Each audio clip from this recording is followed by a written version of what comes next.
Chip's gone.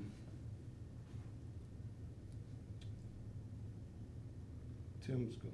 Tim Pond's gone. I'm here, and John Shade's gone. Okay. Paul Horn is here. Joe's here. Scott's here, and then we have a visitor, Mr. David Pierce, who will be representing Ohio Challenge. Since we do not have a quorum, we can't do absences, and we cannot do approval of minutes, so we'll do that. So let's just go through. Do you have anything to report from Brenston or Carol? Talk to them all? Other than they've submitted the design for the taxiway Bravo 1 realignment, and we're still waiting on the FAA to hear back from that. Okay. So that's the biggest piece. And then we still have them working back and forth with the Butler Tech design. Okay. And I'll talk about the Butler Tech project during the airport manager report.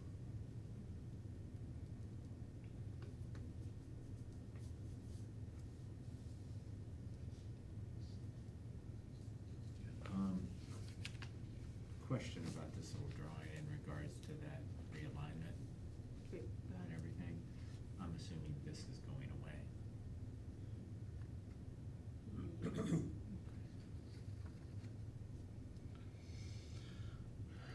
Right, you'll cover most of the stuff during your report. So Scott, you wanna go through yours? Yep.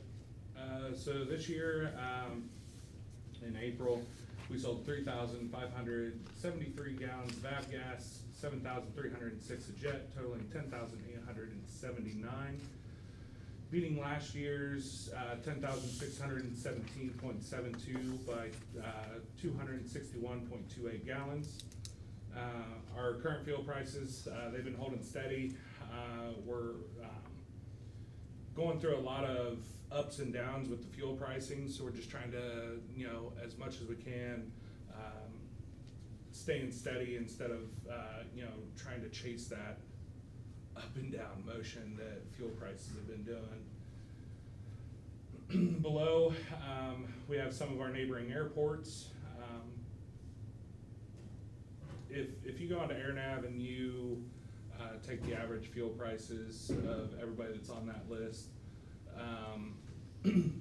you're going to get an average that's slightly higher than what we're offering. So, we're still staying that middle ground, trying to be as low as we can, but still run the business. This weekend, if you were out at the airport, you probably noticed we were pretty busy. We had quite of an influx of jets come in without any notice. It was a lot of citation jets, but some bought fuel, some didn't. And we had people from all over, from Arizona all the way out to the East Coast coming in. And I know only two announced who they were, which was Temple's basketball head coach and Clemson's head coach. Both were in the area recruiting some of our high school students in the area. The only real news update I do have for us is Middletown Aviation has heard from tenants that word has been going around that we're taking away the base tenant customer discount on the fuel purchases. We at Middletown Aviation want to get ahead of this and let our customers know that this information is false. The base customer discount of 15 cents will not be going away. We at Middletown Aviation always strive to serve our customers with the highest quality service and want to go above and beyond, showing their sincerest appreciation to our base customers as well. Just to make sure there's no confusion, the base customer discount of 15 cents is still active and won't be going away. If you flip to the pages behind that, it's our 1200 Aero report. Last month we did see 2,173 operations. We had a few days of weather, but for the most part it was a pretty good month. We did see quite a bit of activity from our base tenants. The flight school, the jumpers are out in full force, so that contributed to some pretty good fuel sales for the month of April.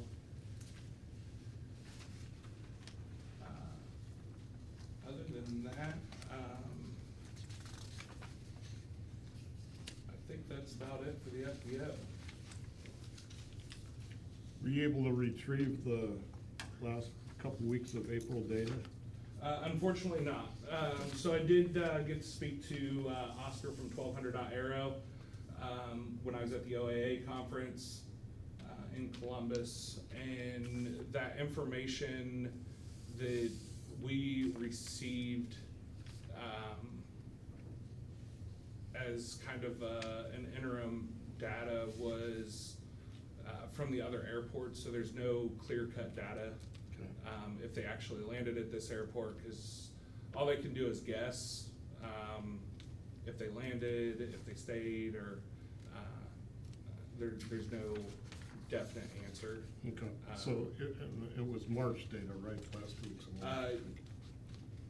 Yes, March data, because that was in the quarter. All right, just keep that in mind. You might want to footnote that somewhere. Yeah, when we're looking at next year.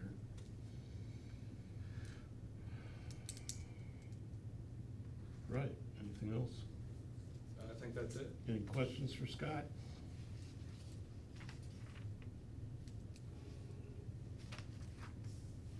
All right, good. Thank you for coming, Chip. That makes a quorum, so we do have 4, so we can act on things. We'll take a look at the minutes maybe at the end. Skip the last 2 holes and I still didn't. Too nice. All right, Joe. So grants and ongoing projects will pretty much roll together. On the agenda for tomorrow's council is a OSIP grant from Jobs Ohio for $1 million to go toward the Butler Tech project.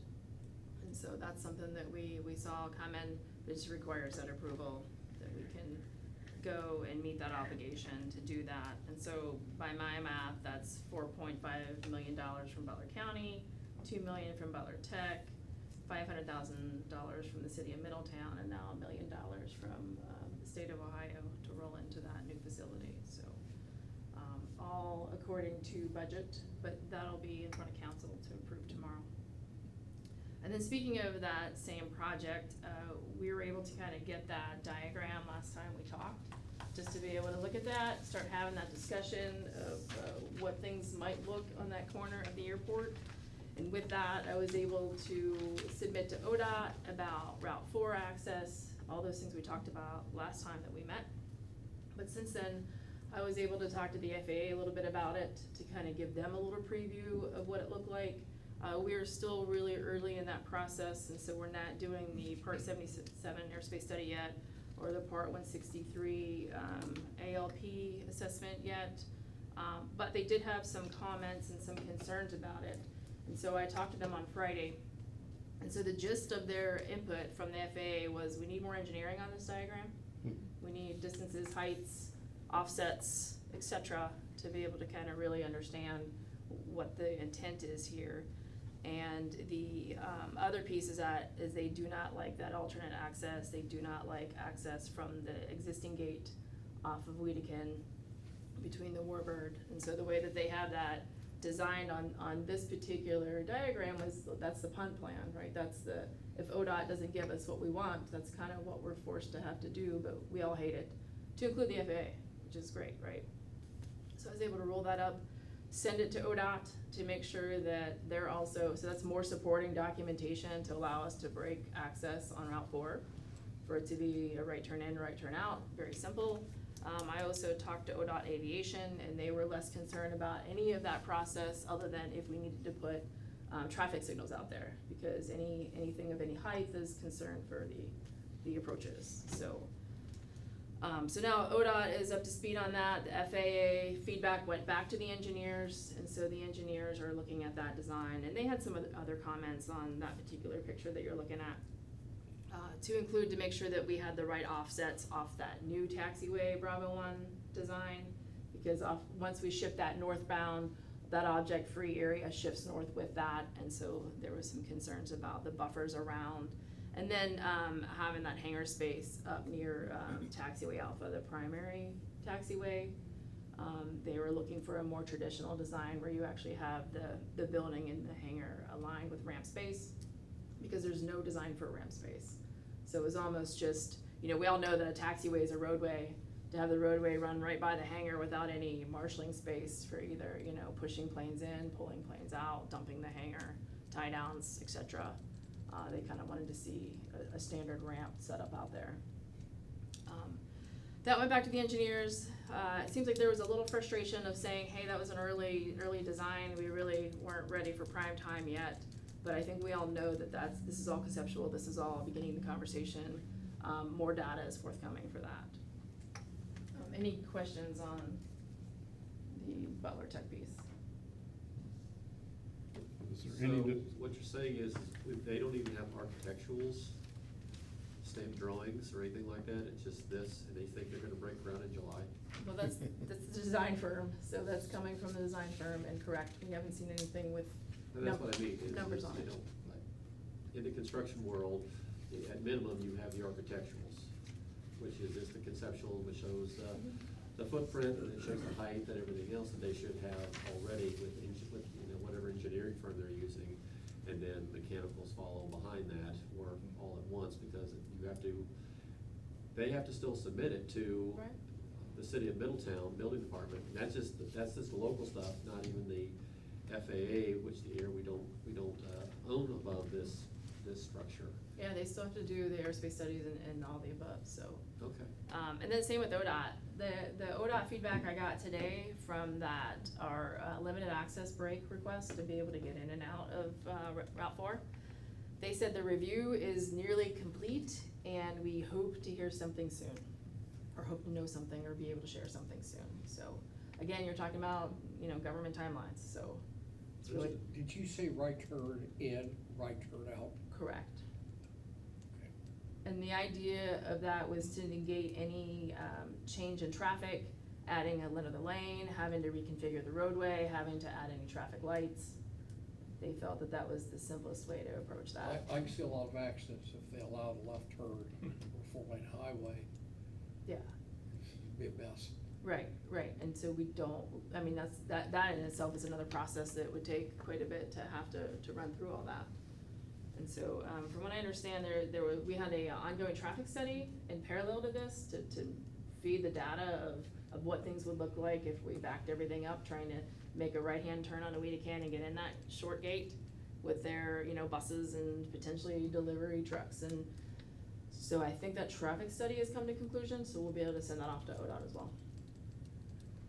So I'm pretty sure I haven't found anybody in any camp that thinks it's a good idea to use our existing gate for this project, with the exception of the ODOT team that said, well, we can't do that because we haven't done that in 10 years. So, and then the other kind of, I think it's good news, it went to their central office versus their regional office. So then I think we're getting kind of a fresh look of this problem set versus this is the way we've always done it, and we don't ever make exceptions, and we haven't made exceptions for decades, so we're not gonna make an exception. So I think that's good news for us. But still keeping all that in motion. But yeah, to be honest, I haven't heard the latest update. 3 or 4 months ago, they said they would be breaking ground by June, and then I heard July, and now I don't know, so. Well, the way construction patterns work, and the way all these documentations, if they get pushed all the way to September, then if you have a wet October, then it's next March.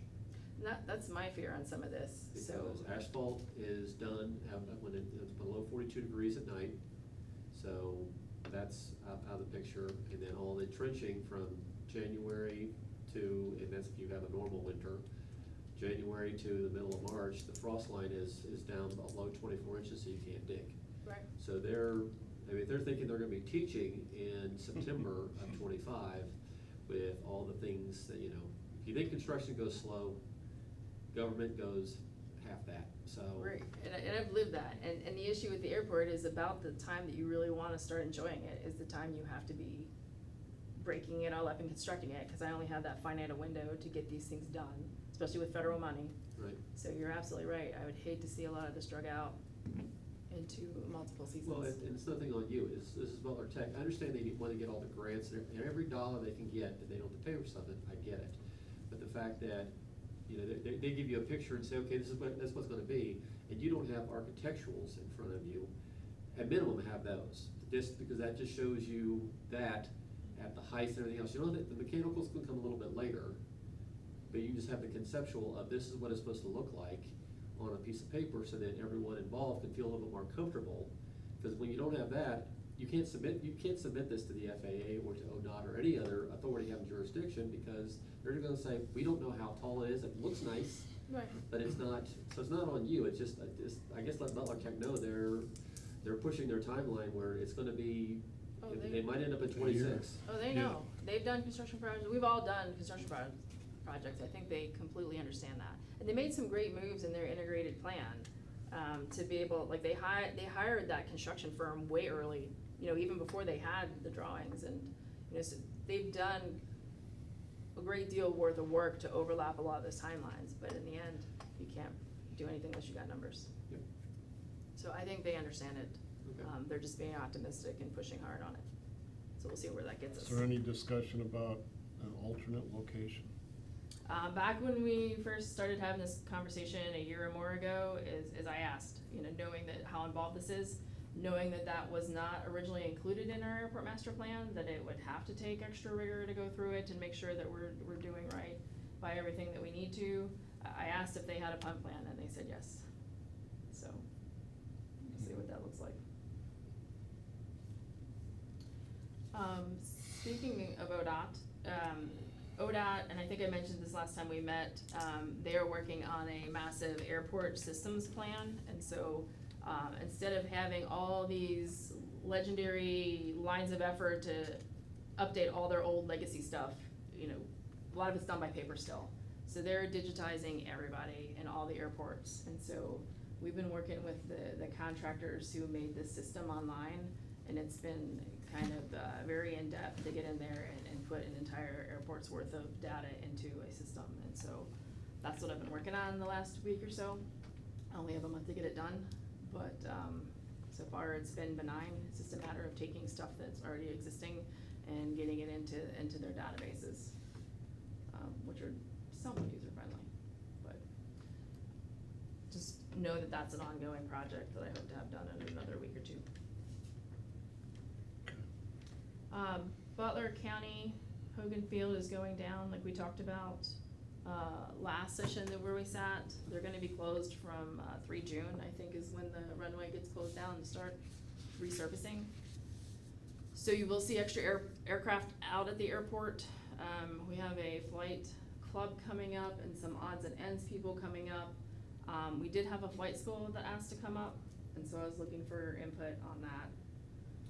Knowing that everyone I've talked to, I've let them know that we don't necessarily have any indoor space, we don't have extra hangar space, we don't have classroom space or briefing space or any of that nature. And so I think for the most part, the clients that we're getting are just looking for a place to tie down so that they still have access to the airplane and a runway so that they can still use it for those 2 months. Which school? Which It's month? Hogan. So I was gonna get the feel, do you guys feel like that's a conflict of interest to have them come up? Because I was looking at other solutions for them as well. I think the conflict of interest would be me saying anything about it. So. But I mean, so far it's just been odds and ends, cats and dogs that have nothing to do with our operations. Well, So, I'll go back and I'll speak on just we need to limit the number of people that come up here. Otherwise it's just gonna be a mess. and we talked about that last yeah. time. So, I don't know how many planes you've already got signed up. A lot of people are shopping, so there's the concern of, I definitely have probably 8 to 10 But many people are calling and asking, just shopping around, and that doesn't necessarily mean that they're coming, right? Right. And so Scott and I talked about this morning, about making our rounds and making sure that we commit so that we know, so that we can still not be overcrowded. And I still wanna leave space for our tenants, because when our taxi lane Bravo 1 Yeah, gets worked on, I would like to offer them the ability to be able to tie down elsewhere on the airport, to be able to get in and out. yeah, when is that project slated to start? We're still waiting to find out. What's Butler's timeframe? Hogan's? Butler County? Yeah, Oh, yeah, so that airport, 3 June is when that project starts, okay, so June, July. June, July, Question, that's Butler County Airport, correct? Yeah, is that where Cliffs has their corporate jet? yes. Okay, why don't we get that back? Where should we put it? I don't care, We have no space. it's Cliffs, and I want that jet back. That'd be fantastic, I'd love to see that. Yeah, I mean, that'd be That big great. blue building is where Armco used to have that jet. I'm not being mean, I'm just saying, if we can make an opportunity, at least even for 2 months, and convince them, hey, why don't you stay here? Well, And then we'll build something for them, or for other people. to get that hangar empty is going to require settling the current lawsuit, I imagine, because. With them, or No, John, who, I'm sorry.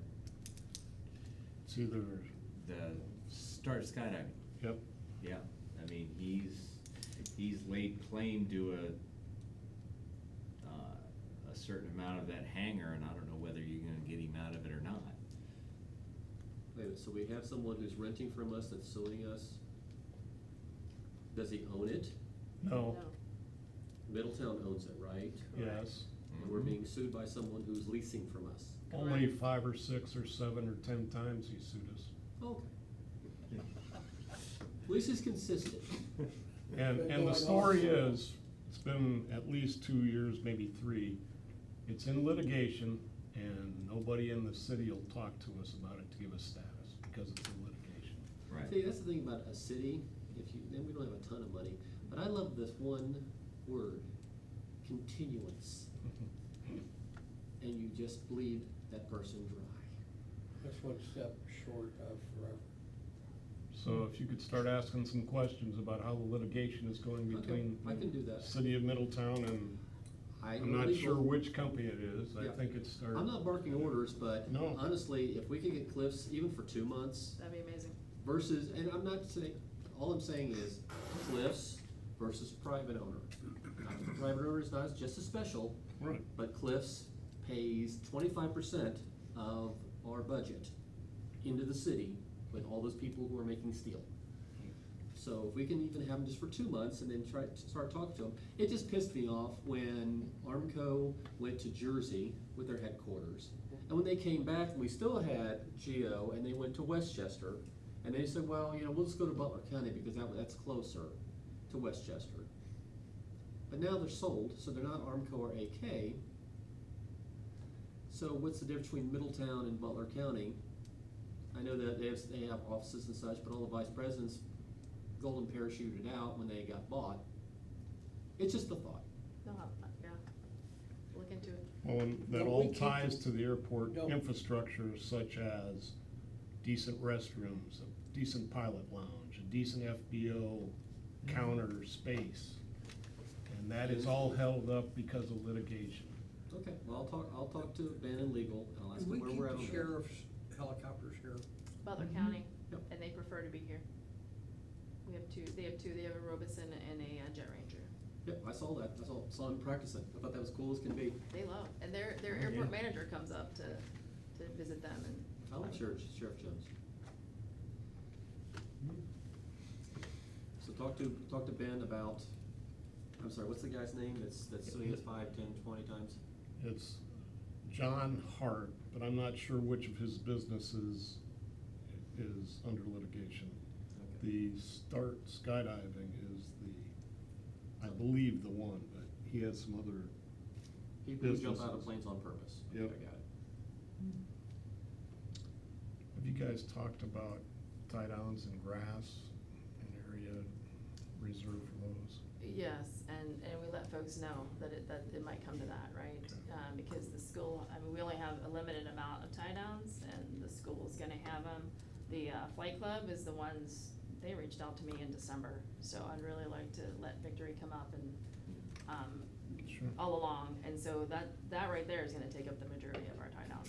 Yeah, Yep. they've got 4 or 5 planes just themselves. Yep. And I'm just thinking if somebody private wants to come up and tie down the grass, you know, Yeah. designate an area for them. Right, yeah, and we looked at that, cause I kinda wanted to know, like, at what point do we think that we're max capacity? And then dial that back down, because there could be people that just try to show up and Sure. don't talk to anybody, so. Scott's looking at that, in terms of flow, and then, you know, working with the school and where planes are all gonna. Yeah, I wouldn't, given the events and everything that are coming up that might cross over into that project, I wouldn't promise anybody grass, Right. cause that just sounds like it's gonna get in the way. And you can never designate spots, you can't just say, welcome, this is your location, this is your tie down, I mean, that's not how ramps work, right? So airplanes have to get, pushed around and sometimes shuffled and. Yep. And then Scott has to block in a couple big jets. We've had some, the last week or so, we've had some sports teams come in and, 2 or 3 larger jets on the ramp at the same time, so we still have to keep that throat open, Yep. that throughway, that way they can still get out of taxiway Charlie and access the runway, so. Good. All right. It'll be a fine orchestrated plan. Nothing quite like airplane tug ballet. Exactly, it's a necessary evil. And then I have one more topic before we give the events updates. So the SOPs is something that we've been talking about, for some time now. When I first came on board, I didn't really have enough time to really dig too deep into them. But I wanted to kind of pull that into the airport strategy and the things that we're wanting to get done this year. And so my promise was to gather and review Q1, to bring you some drafts Q2, and that's kind of where we are, to eventually put something to paper that you guys can review in Q3 to publish it by the end of the year. And so, before I get too much further, I just kind of wanted to ask the group, there are standard operating procedures which tend to be focused around the businesses that are functioning on the airport.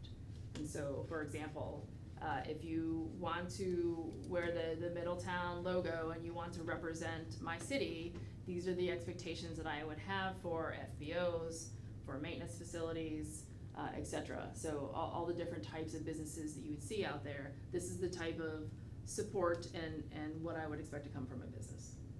But you'd have to do annexes for all your different types of businesses that you would expect to have, right? And then you also have rules and regulations, thou shalt not paint in the hangar without a paint booth. Kind of the day-to-day stuff that all makes us function, because I have to remind everybody, like, we're a fairly diverse, small, little big regional airport, right? So we have a lot of different operations that go on. It'd be nice to hold down something of just some plain playbook rules that we all live by, et cetera. I think in the past, we've tried to do everything all into one, and so I didn't want to kill time and murder trees, and so I didn't print everything. But I think where y'all left off some time ago was rules, regulations, and SOPs, which wound up being about a 50-page document that didn't go anywhere. I didn't make a ton of copies. I thought it was like 300 pages. Yeah, and there might have been one of those too, but I just couldn't wheel it down here, under my own power. And then, at some point in time in Middletown's history, we did take a crack at just the SOPs. So that was a little bit of a shorter 30-page version. But what we haven't done is just the rules and regulations. So in your packet that I gave you, there should just be with that new Middletown logo. This is just kind of a first stab of just rules and regulations. But before we get too involved in this, and before I spend any time really crafting on anything, what do we think is the best fit for Middletown? I'll be happily occupied to draft and continue any of these, but it just seems like, option 1 was too involved and it never got anywhere. Option 2 is a chunk out of that might be what we suit, but it seems to really get into the nuts and bolts of people's businesses, which I don't think is normally well received. Nor do I think maybe it might not be necessary because we don't have multiple FBOs and multiple flight schools and multiple skydiving operations and multiples.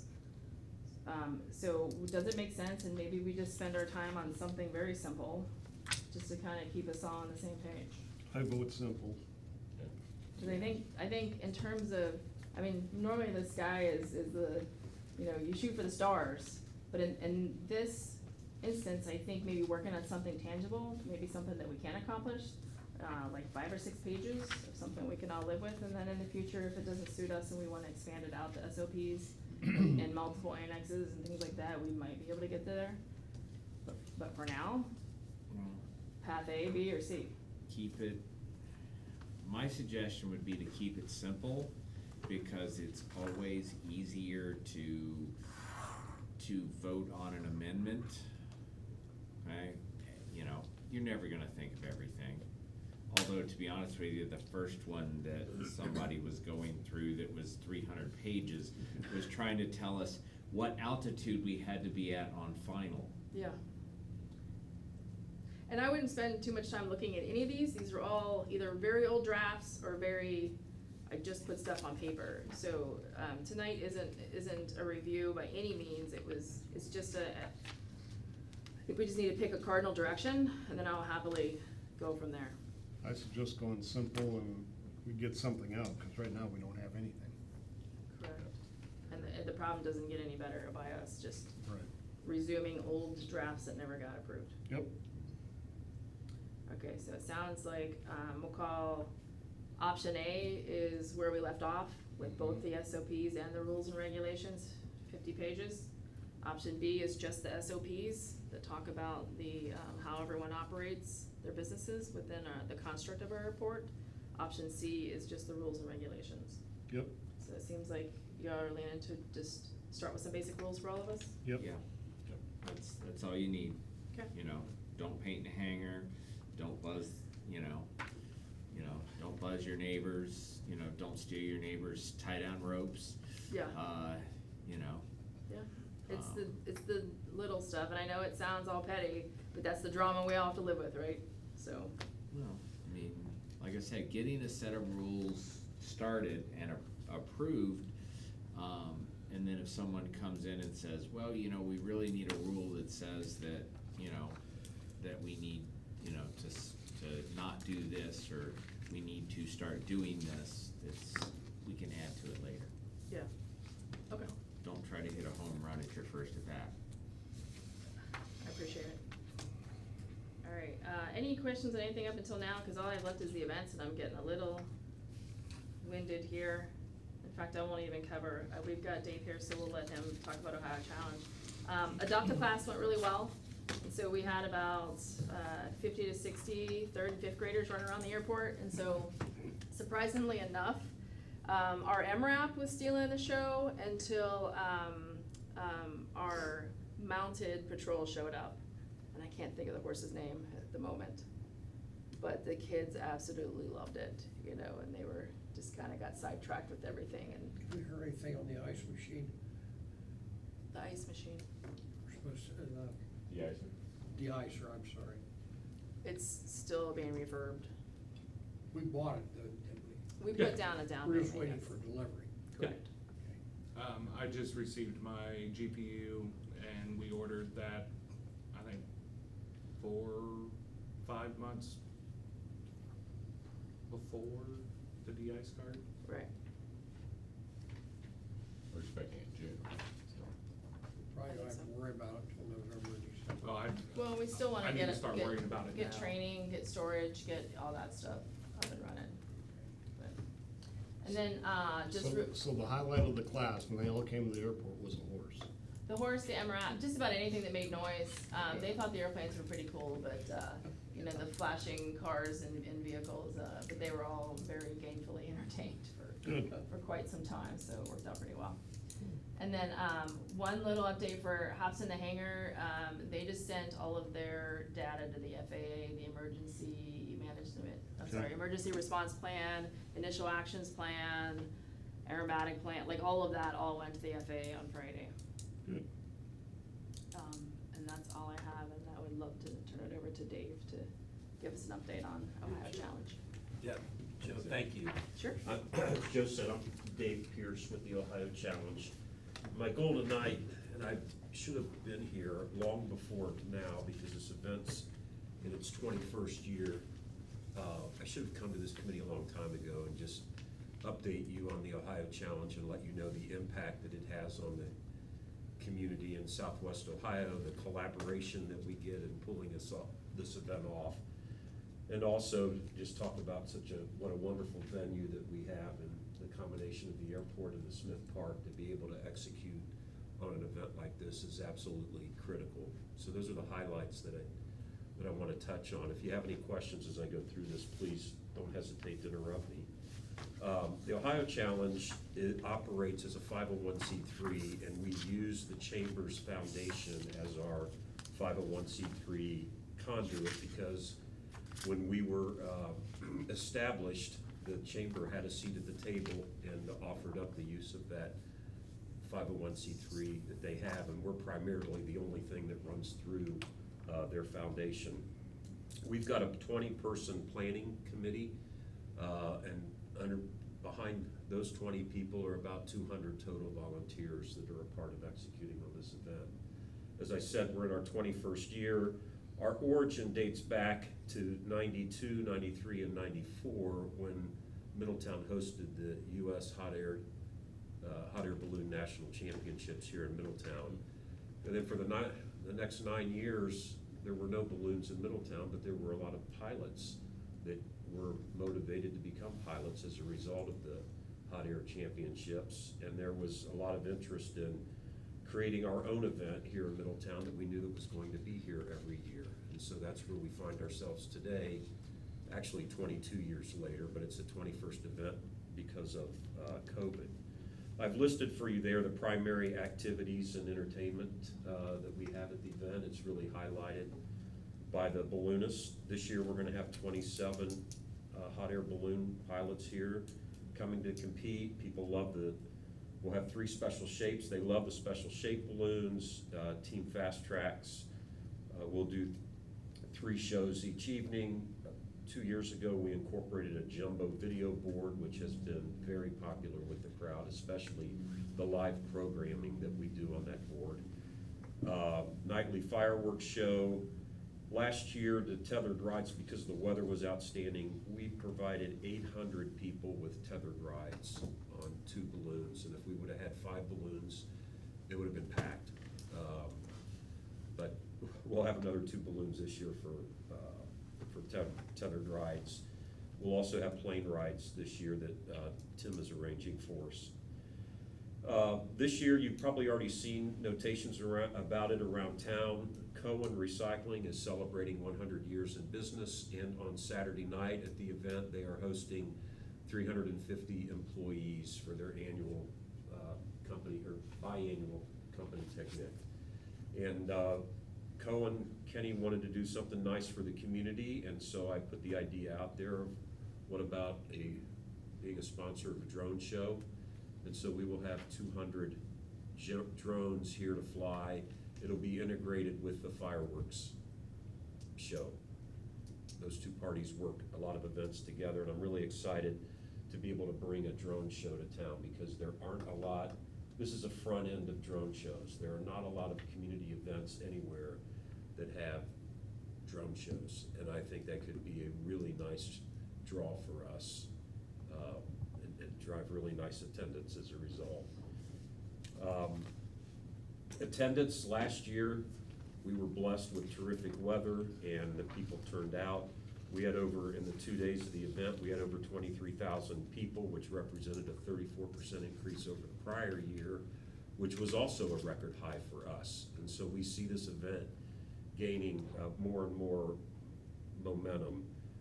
We survey in any one year, we're able to get in front of 50 to 65% of the people that walk or park through the gates. We do a quick survey of them, and one of the data points we collect is the zip code, their home zip code.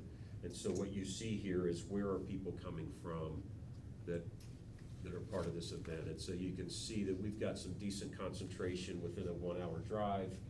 And then I was surprised to find out there are a total of over 120 communities represented here in Middletown, and we had 12 different states, people from 12 different states coming here. The economic impact of last year's event was $2.7 million, and I used Butler County Visitors Bureau to help me they ran the model for me on the impact that this event had on the local community. I wanted to note that we get a lot of participation for the non-for-profits in town, different clubs, the high school kids, other groups, church groups, get a lot of participation, and in most cases, we appreciate what they do for the event, and we contribute back to them. We don't pay them individually, we contribute back to their organizations. Last year, we donated $10,000 back to those organizations that volunteered. We will get 35 to 45 craft and food vendors, and it's not hard to get vendors when you get a big crowd. And if you've been to the event before, you know how long you gotta wait in line. Even though you got 2 or 3 funnel cake booths, you know how long you still have to wait in line for funnel cakes. I don't know the revenue that they drive in total, because we don't require that reporting. They pay us a fee up front to be here, and then they're off on their own. And I can tell you, they're tickled to death to be here for this event. The setup down there at Smith Park is spectacular, with the water spigots and the electrical boxes around the perimeter. I know the city took it on the chin back in the early 90s when they put those, you'll remember that, they put all those electrical hookups in there, and they wrote off a lot of money at the time. Fortunately, our city fathers had the forethought to put those in, because we are benefiting from it greatly now. Not just at the Ohio Challenge, but other events that take place down there use that electric and the water. It makes for just an awesome, very unique venue. Not many parks have those assets to capitalize on, to be able to host an event of this size. Social media, Facebook has absolutely skyrocketed for us. We've got somebody behind the scenes running this for us. And our reach last year peaked at 173,000 people. That's the 30 days leading up to the event.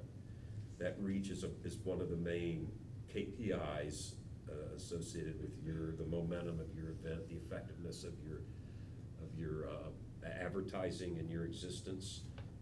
That was a 72% increase over the prior year. We currently have 4,500 followers on Facebook. And the activity, if you're not following us, it's the Ohio Challenge, and we're coming out with multiple posts each day to start to drive that level of excitement around the event. And I think the posts are pretty good, and they'll get better and better as we get closer to the event. From a business, you look around the community at the different businesses, we've got over 50 businesses and non-for-profit organizations that contribute over 150 grand in either cash sponsorships or in-kind services. That 150 is one of the primary sources of funding for the event.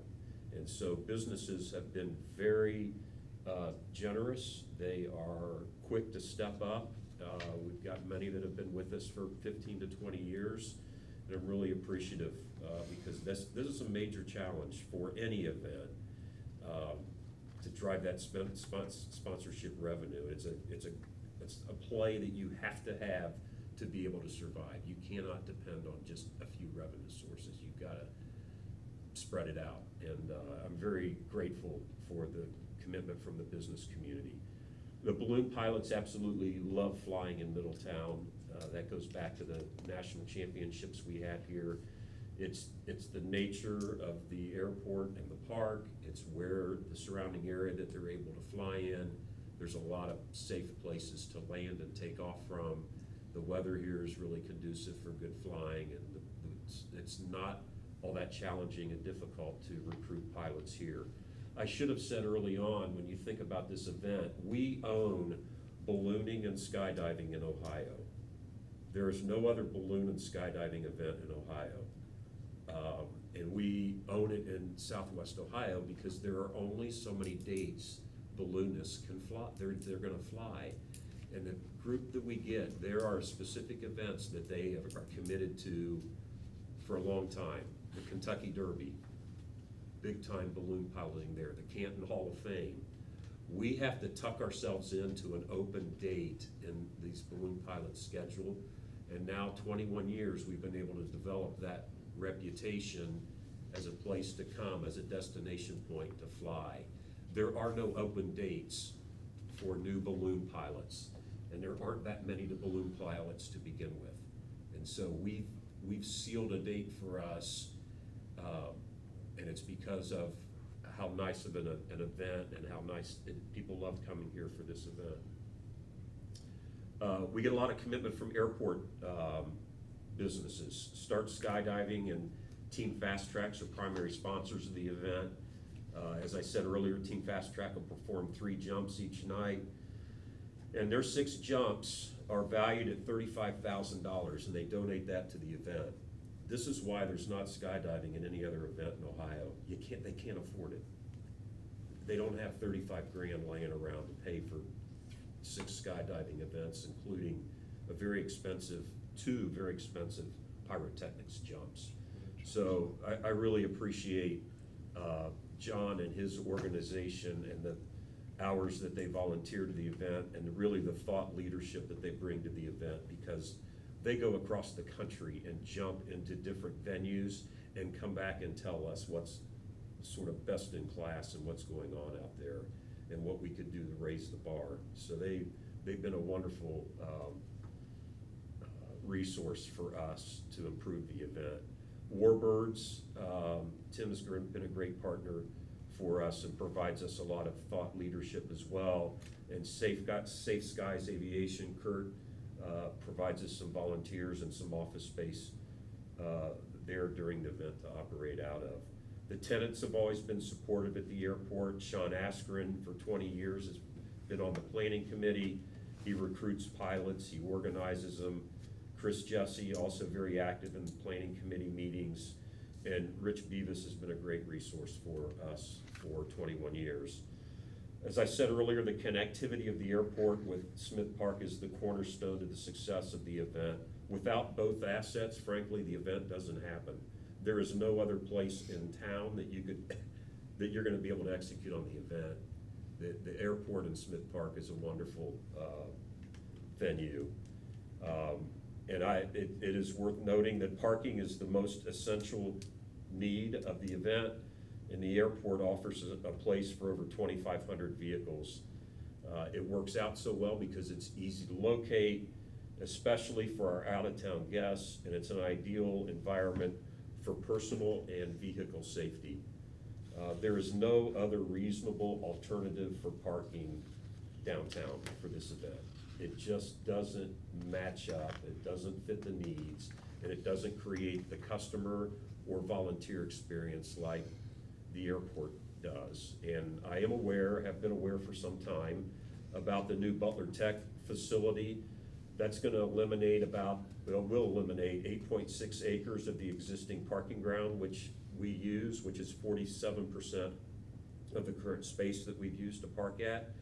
We have requested access to another 20 to 25 contiguous acres at the airport for parking, and we're currently having discussions with the city staff about the location and what that might look like into the future. And I agree with everything up until that last part, when you say that there is no other alternatives. I know that's not true, and I know that we've provided alternatives that aren't to your liking, even though we met all your 10 elements of success for parking or whatever you provided to us. And so we have been providing you alternatives all along, even since last year's show. Less developed last year because we didn't have as much time to put toward it. This year we know we gave you 3 different alternatives that you passed on because they just weren't as convenient for you. Well, it's not just convenient. There are about 10 factors. We went through an analysis of it. We were very intentional. And there are about 10 elements that do not fit the need for the event, that are not reasonable in cost to execute on. It is not safe for people. It would not be easy for people, especially out-of-town people, to fine. It puts a lot of pressure on volunteers. And at the right time, I would be happy to go through and talk to you in more detail on why the alternative space in and around downtown does not work for this event. And I understand, but if you're gonna Are you using publicly, Smith Park? Yes, I mean, where the fields are, because when I was on the board of football, and baseball, we had to give up our fields, and people parked their cars on the field. And we survived, but are they going to be able to use that? so. Rain is your biggest problem. It is. So the main part, we do not park in because it's where the car show is, and it's where the tethered balloon rides are, and it's where Cohen's tent is going to be for their employees. And so that's the old traditional where the baseball diamonds were. We will park on the asphalt throughout the park, and we do use the 3 fields, well, 3 football or soccer fields over by the Baker Bowl. So that area is available for parking. So there is limited parking at Smith Park. Not ideal because of the amount of the foot traffic. It's about Well, this amount of and when it pedestrian. rains, it's out, you're out. It is. But this event, we are recognized, Middletown has a reputation of having this Ohio Challenge event, and we're very grateful for the support we get from the community and having access to the airport in Smith Park to execute on it. It creates a very unique environment. I think the point is just to not put misinformation out there, that we have been working on it. We've given alternatives. You may still not have found what you're looking for, and we still need to put some work against it. But I think as this event keeps growing bigger and more involved, the premise of just shutting down the airport and not being able to do anything but park cars on it and running the city buses on the taxiways, they wind up on the runway, you know, there's some safety concerns too, and so. It may be time to go back to the city and ask them to invest again, like you were talking, infrastructure. And we talked and about. develop the north. Yeah, West side. absolutely. Yep. I gotta take issue with misinformation. I'm not putting any misinformation out there. You're saying that there is no alternatives and There is that not. the city hasn't given you any other options? No, I didn't say the city didn't give us any other options. Cause I've spent copious amount of hours on this, just trying to help out. Joe, I didn't say that here. You said that it's written here, there are no No. alternatives. No, there is not. You have given, no alternatives that we find satisfactory. Well, and that's what I'm saying, like. Yeah, they are not satisfactory. But you didn't write that in here and you didn't say that, so it's still a work in progress is what I'm saying. But if you're gonna educate everybody on the event, I think they should have all the information. Okay, I missed a word. It's not satisfactory parking. The options presented were not satisfactory. Even though we met all of your 10 criteria for them. I dispute that, but I don't know if this is the forum to go through that. Well, I understand, I'm just saying that this just keeps escalating every single year, and I have to put projects on hold, $7 million construction projects and federal money that we all have to be cognizant about this, so that we can kind of put the pause button on to turn it into a giant parking lot. I think that we can get to a situation where we can find an alternative that's suitable, that's 20 to 25 acres. I still think we need to get there. I think we still need to stay within that process and keep moving toward it. That'd be great. If you want to open up Pandora's box, I'm happy to have that conversation, Tom, about the city making appropriate investments. There is a lot of other ground that can be used for parking at the airport. Agreed. But the city, it needs to take action on that, and the first thing that I think they need to do is get the lime pond cleaned up and stop the flooding at the airport in Smith Park. Amen. I agree with you 1,000%. That's the first thing that's gotta happen to create any options for parking here. Yep. We didn't talk 3 about years it is today. enough. 3 years of flooding is enough. We didn't talk about it today, but we usually talk about it. Yeah, no, I agree, and it's funding. You know, this is a huge successful event, it brings in a ton of revenue.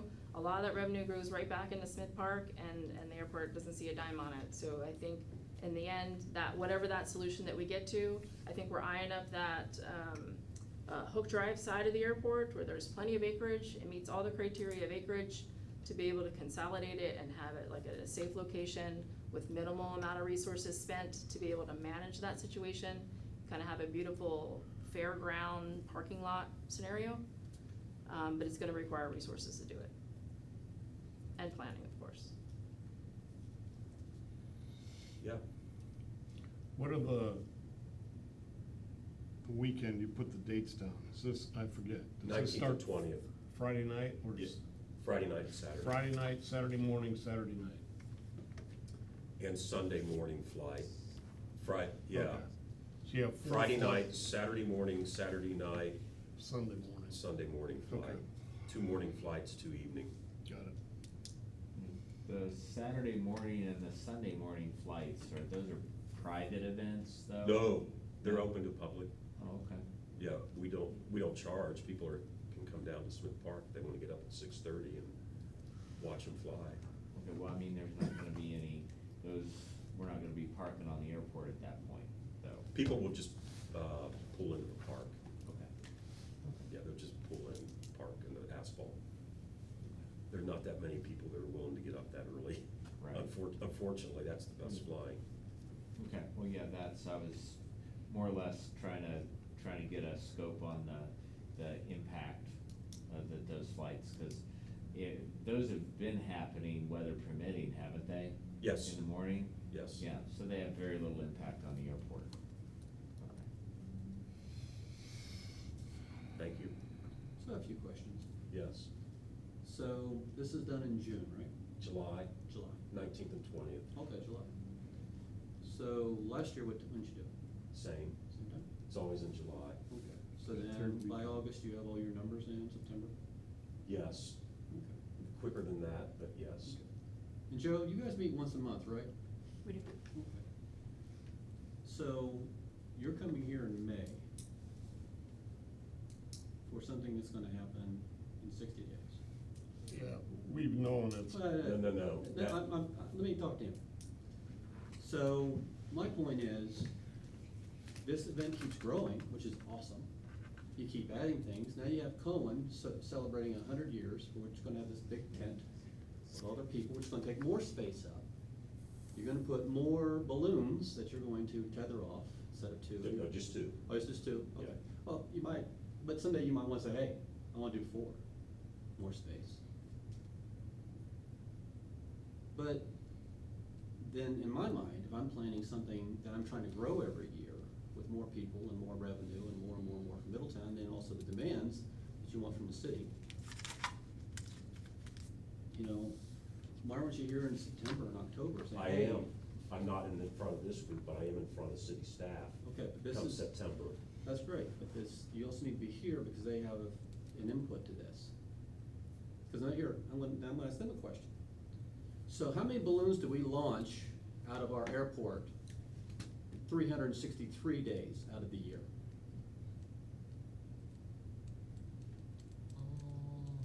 None. None, that's Dozen. what I'm looking for. No, I would not say that, because I have seen Brian Trapp and Okay. Sean launch from the airport occasionally. Occasionally. And they'll Okay, so also, good. they'll So- hack up and go as well. Okay, Yeah. so fuel. What does an hot air balloon, I don't know. What does a hot air balloon use? Is it Propane. Propane. How much propane do you sell to them on those 2 days? I don't sell anything. We don't sell propane, so it's not a business action here. So, you're not coming to meetings, you're in front of the city, okay. And you don't really use it as a business aside from 2 days out of the year.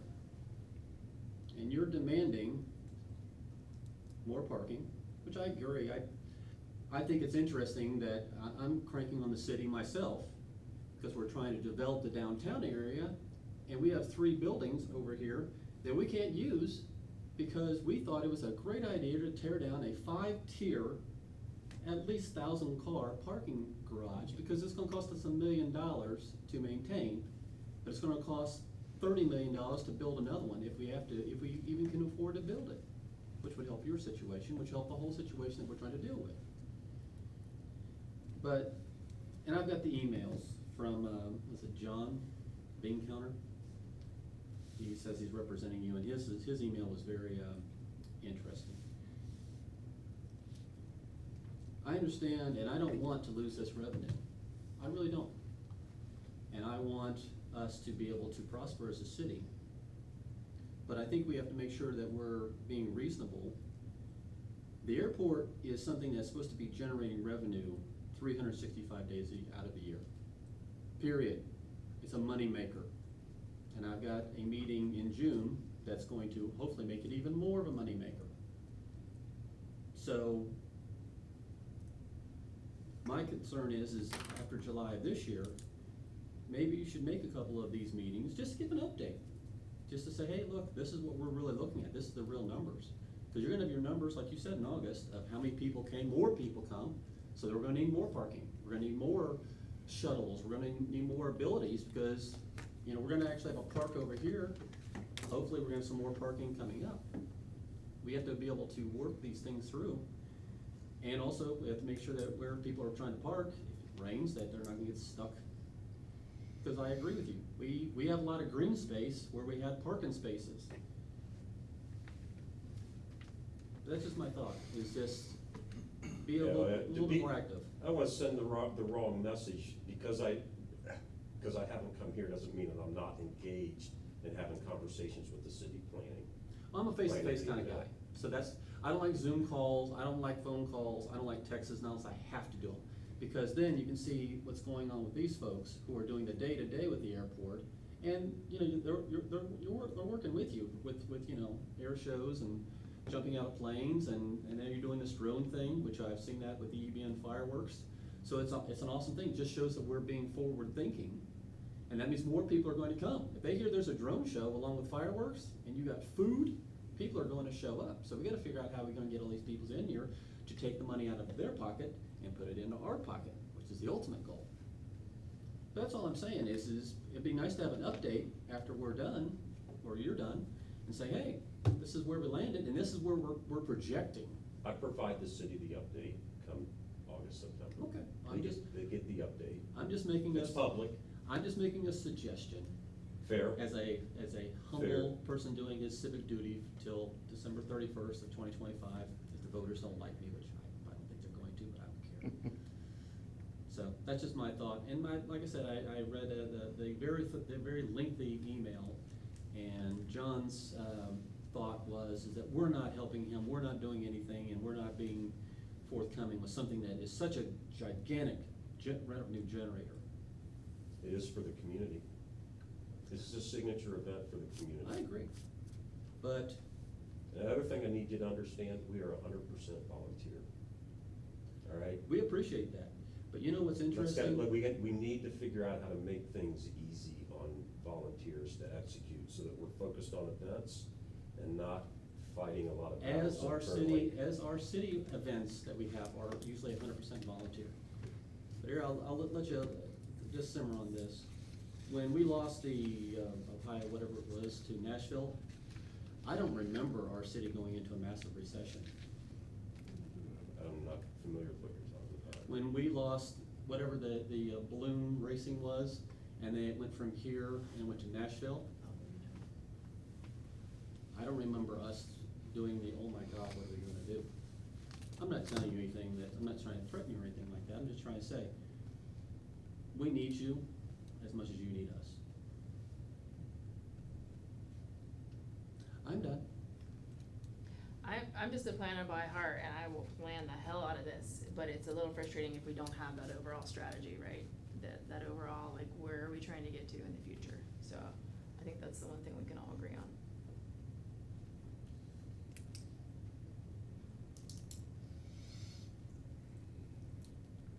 Any other questions for Mr. Pierce? Comments? Thank you, David. Yep, Appreciate thank it. you. Appreciate it. All right, we're 10 minutes over, so if you indulge me and we have a motion to excuse those that are absent today, Mr. Brown, Mr. Pond, and Mr. Shade. I'll make that motion. I'll second. Thank you. All in favor? Aye. Thank you.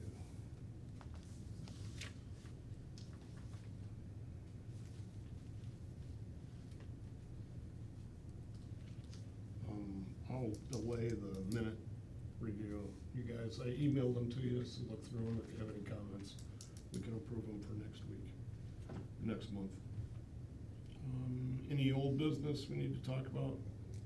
One thing I had on my list was the litigation, which we've asked Mr. Horn to look into.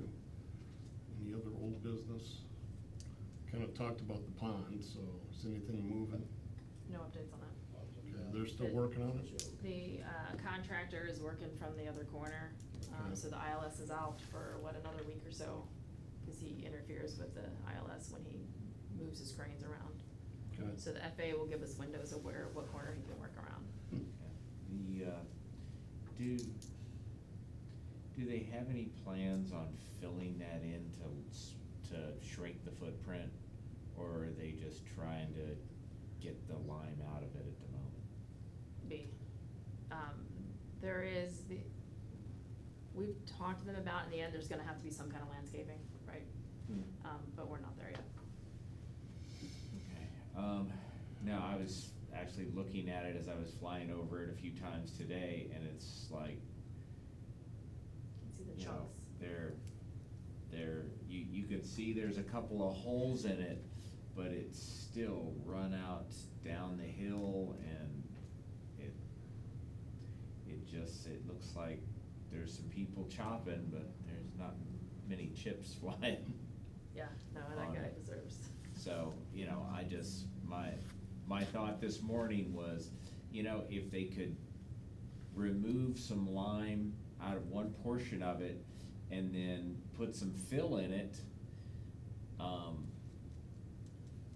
you know, then at least they might be gaining some space. You know, I don't know, I'm not an engineer, you know, by any means, but it just seems like they're pulling stuff out of it, and all they're doing is making holes in the lime in the pond. And then the next time we get a crap ton of rain, then some more of it washes down the hill into that area that they removed all the trees from. So, I will bring an update to the next meeting, Any- both on the excavation and the pump station and the whole 9 yards. Thanks. Any other old business? Any new business? Motion to adjourn, I'll make that motion. Second. all in favor? Aye. Thank you. 7:15. Mr. Horn, I forgot to answer, last time you gave me homework about that tower on 122. Yeah. That is a city-owned tower. It's, that is an 881-foot mound, like an obstacle tower essentially. So the city does maintain that light, but I it's, think that's where the old police repeater. I think so, and then I think that is actually like a high terrain point, so it's just designated to be there. So we put a tower on top of a high point to make sure you don't hit the high point? Well, it's just like it's a lighted obstacle that's out Really? there. The city has about a dozen of them or so.